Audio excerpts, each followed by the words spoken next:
saya hormati, yang saya banggakan para santri-santri yang insyaallah dimuliakan Allah. Amin. Terutama santri sepuh luar biasa. Biasa di diri kita ada santri sepuh. Karena kebetulan pondok saya di Semarang namanya Pondok Kasepuhan Semarang. Kalau disingkat PKS. Itu Pondok Kasepuhan Semarang. Kalau disingkat PKS, tapi bukan partai, tapi pondok.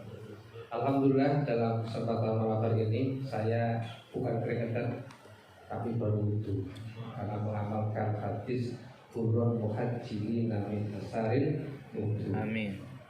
Dulu saya mondok cuma 2 minggu. Persis satu pondok dengan Abah di gedung Paropo. Masa tahan 2 minggu, beliau tahan 6 tahun. Luar biasa. Jadi ya saya sepupu ilmu orang. Saya akan melanjutkan tentang wawasan kebangsaan.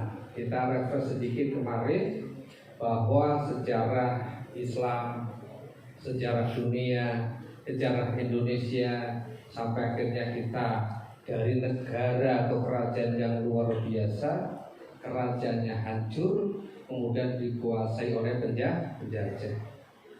Ketika Sriwijaya Jaya, ketika Majapahit Jaya, kerajaan-kerajaan kecil beranggapan tidak akan hancur, tidak akan kalah.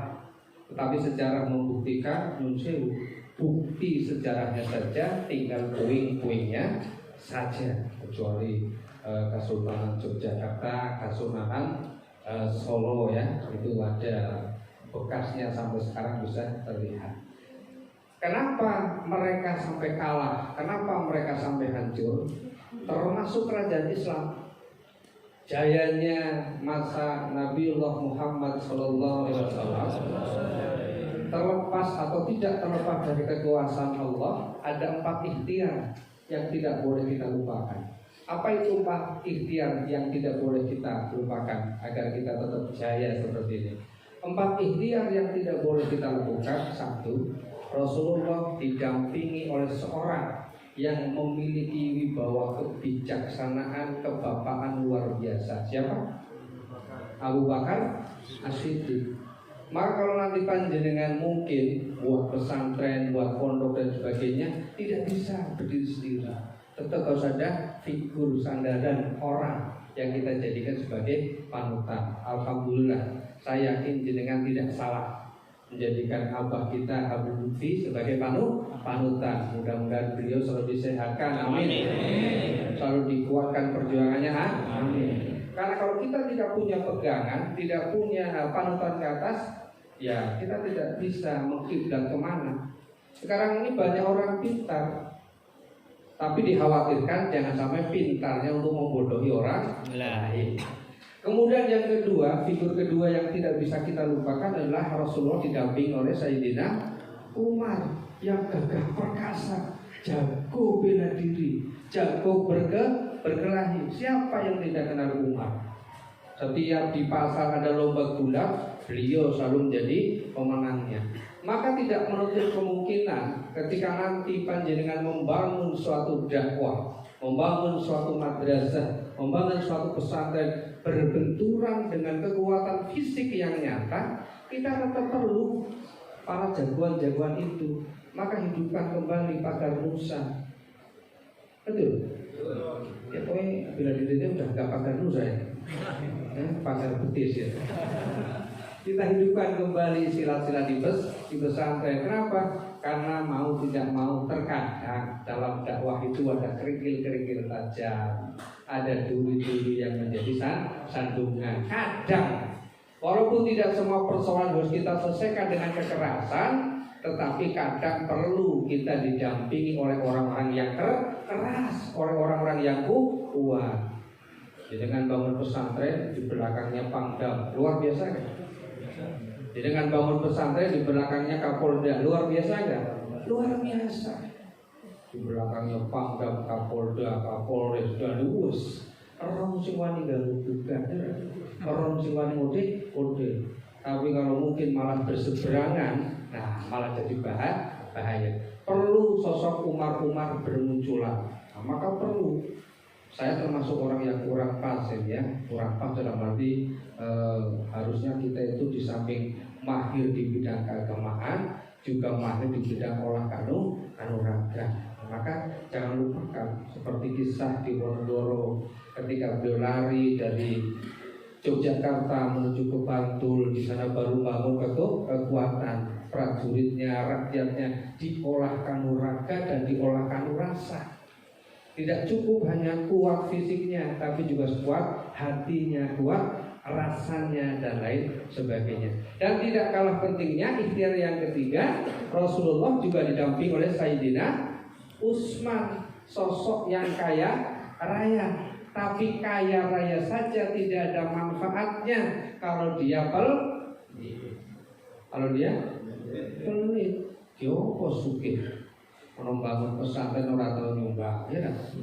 Diopo sugih orang bangun pondok orang tahu nyumbang, orang pengajian orang tahu nyumbang.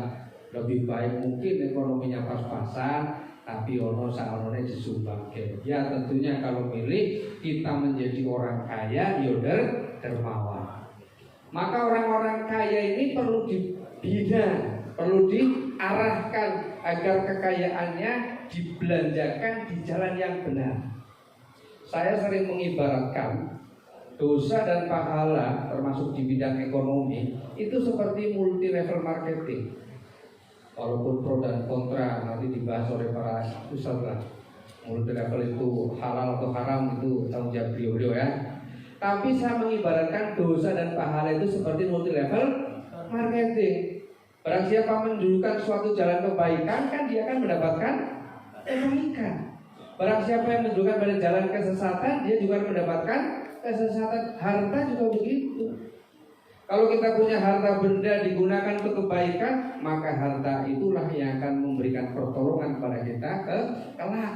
Tapi kalau harta itu kita habiskan untuk belajar matematika, tahu belajar matematika? 3 tambah 3, oh itu orang-orang rame. Itu yang padang bulan itu. Lagi padang bulan ya. Kabar macan itu ya, tahu. Matematika namanya itu ya. Kalau dihabiskan untuk belajar matematika tidak ada manfaatnya. Tapi matematika ini Gusti Allah luar biasa.